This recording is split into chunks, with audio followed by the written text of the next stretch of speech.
Hola a todos, ¿qué tal? Mi nombre es Dulce, te doy la bienvenida otro domingo más a Gatilandia.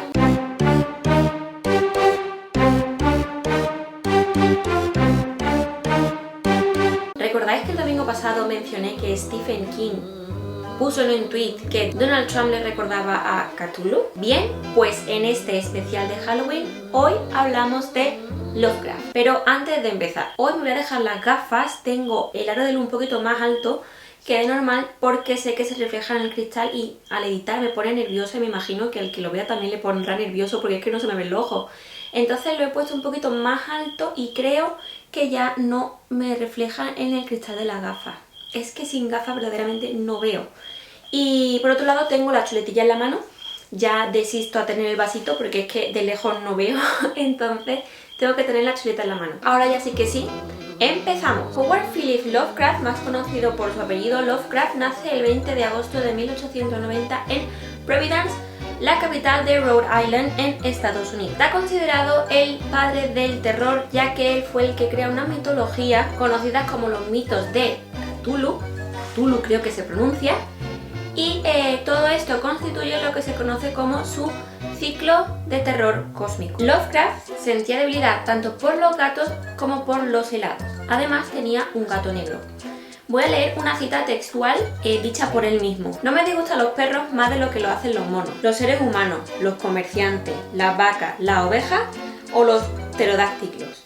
Pero por los gatos tengo un particular respeto y afecto desde los primeros días de mi infancia. Así que Lovecraft sería un gran fan de este canal porque también me gustan mucho los gatos. La infancia de Lovecraft no fue muy feliz puesto que estuvo marcada por la muerte de su padre en un psiquiátrico. El padre sufría de paresia, que significa pues que no puede hacer movimientos voluntarios y es uno de los síntomas de la esclerosis múltiple. Además también se le diagnosticó una fase terminal de neurosífilis. Por otro lado, él no tenía una muy buena relación con su madre, Sarah Susan Phillips, una puritana conservadora. Lo que me estoy dando cuenta es que normalmente la vida de estos autores no suelen ser, por lo menos en la infancia, muy feliz. Todos han tenido cosas bastante chocantes, o mala relación con sus padres, o muerte prematura de sus padres, etcétera, etcétera, etcétera. Todos coinciden en eso. Claro, a lo mejor por eso después lo reflejan en su obra, yo no lo sé. Sarah, su madre, negaba toda clase de afecto por su hijo, no le mostraba ningún signo de cariño y muchos autores coinciden en que esto es lo que lo marcó y luego pues marcó el carácter de este hombre, que era un poco extravagante. Y es cierto que si tu madre te niega el cariño, pues eso te puede afectar a lo largo de tu vida, puesto que es el primer vínculo que los seres humanos tenemos con el mundo, ¿no? Nuestra madre. Sin embargo, no todo fue tan negro y es que Lovecraft sí que logró tener un vínculo bastante estrecho con su abuelo materno, con el que pasaba grandes horas leyendo en la biblioteca. Entre sus libros favoritos nos encontramos La Mil y una Noche, La Odisea y La Ilíada. Lovecraft, además, era un niño superdotado, puesto que a los 2 años ya era capaz de leer poesía. Y a los 6 o 7, no se sabe exactamente, empezó a escribir sus primeros relatos. En esa época su género favorito era el género policíaco y él pues fundó la primera agencia de detectives en Providence, y a los 13 años y a los 15 fue cuando publica su primer relato, La bestia en la cueva. Y a los 16 escribió una columna de astronomía publicada en el Providence Tribune.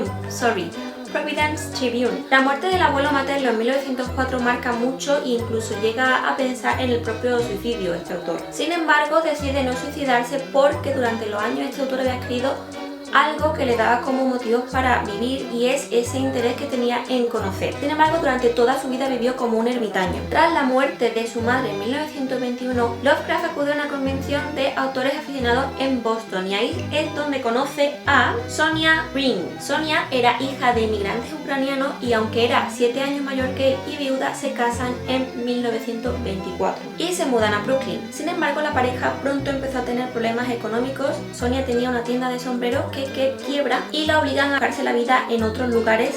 Se termina yendo a Cleveland, pero Lovecraft se queda en Nueva York, y allí pues empieza a darle como un poco de asco la vida neoyorquina y en general por los inmigrantes, es decir, que era un poquito racista. En esta misma época, Lovecraft empieza a coquetear con el fascismo de Mussolini y consideraba inferior todo aquello que no tuviera un origen anglo-germánico. O sea, sé que Lovecraft estaba completo, vaya. tenía de todo. Todo esto se agudiza cuando empieza a ver que a los inmigrantes le dan el trabajo que a él no le ofrecen, lo cual termina culminando cuando escribe un relato corto llamado Él. En 1926, Lovecraft y Sonia se terminan divorciando en un acuerdo amistoso y se alega que los motivos de este divorcio es las grandes diferencias que habían entre ambos y los problemas económicos. Que por cierto, ahora que me acuerdo, Sonia era hija de inmigrantes ucranianos y Lovecraft es un racista, entonces qué matrimonio más mal avenido, ¿no? Para este autor la muerte es el final, pero sí que consideraba que la gente que lleva una mala vida con vicios, alcohol, drogas, pues solamente encuentran esa paz después de la muerte. Esto es una cosa de la mentalidad de principios del siglo XX. Finalmente, Lovecraft muere en 1937 de un cáncer intestinal en el anonimato y en la pobreza más absoluta. Fue enterrado 3 días después en el panteón de su abuelo materno, donde desde entonces descansan sus restos. Lovecraft desarrolla una mitología propia, como ya he dicho antes, que se encuentra abarcada dentro del género de terror cósmico, que es una vertiente que por aquel entonces no se hacía en la literatura. Muere en el anonimato, sus obras no se conocían y se empezaron a conocer póstumamente gracias a la difusión que sus amigos y conocidos hicieron de las mismas. También ha servido de inspiración para muchas películas y otros autores. Además, su obra se pueden distinguir 3 etapas dependiendo del estilo que tenía. En la primera tiene una clara influencia de Edgar Allan Poe. La segunda se llama etapa onírica. Aquí nos adentramos en un mundo onírico inspirado en el Mediterráneo y en historias nórdicas. Y la última etapa es donde ya se encuentran los famosísimos mitos de Cthulhu. Vamos a buscar cómo se pronuncia. Total, que ni el propio Lovecraft se aclaró porque dijo en el propio relato La llamada de Cthulhu que el sistema fonético humano no tiene manera de pronunciar este nombre. Él lo pronunció de diferentes formas durante su vida, pero el caso es que todo el mundo está bien y todo el mundo lo hace mal cuando lo pronuncia. Bueno, y ahora ya que hemos hablado un poco del autor, voy a contar yo lo que he leído de él, que de momento solamente fue una novela que os la dejaré por ahí, La sombra sobre Innsmouth, en la que se trataba de un relato en el que aparentemente en un pueblecito pequeño, cuando la luz se iba, esas personas del pueblo dejaban de ser humanas y se transformaban un poco no, se transformaban en figuras marinas. Como podemos comprobar, Lovecraft tenía fascinación por el océano y las figuras que se esconden debajo del mar. Sin embargo, aunque esa es la única historia que he leído de él, no sé si se ve así, aquí tengo la obra completa de Lovecraft, que pretendo leerla bastante pronto. Lo que pasa es que ahora mismo pues me pilla entre terminando Blackwater y ahora que me he empezado La casa infernal, pues no he empezado a leerla, pero la verdad que tengo muchas ganas de ver cuáles son las historias que escribe el que se considera el padre del terror. Y bueno, esto es todo. Hasta aquí el vídeo de hoy. Espero que os haya gustado la vida y obra un poco resumida de Howard Phillips Lovecraft. Todas las fuentes que he utilizado para sacar la información os las dejo debajo en la cajita de información.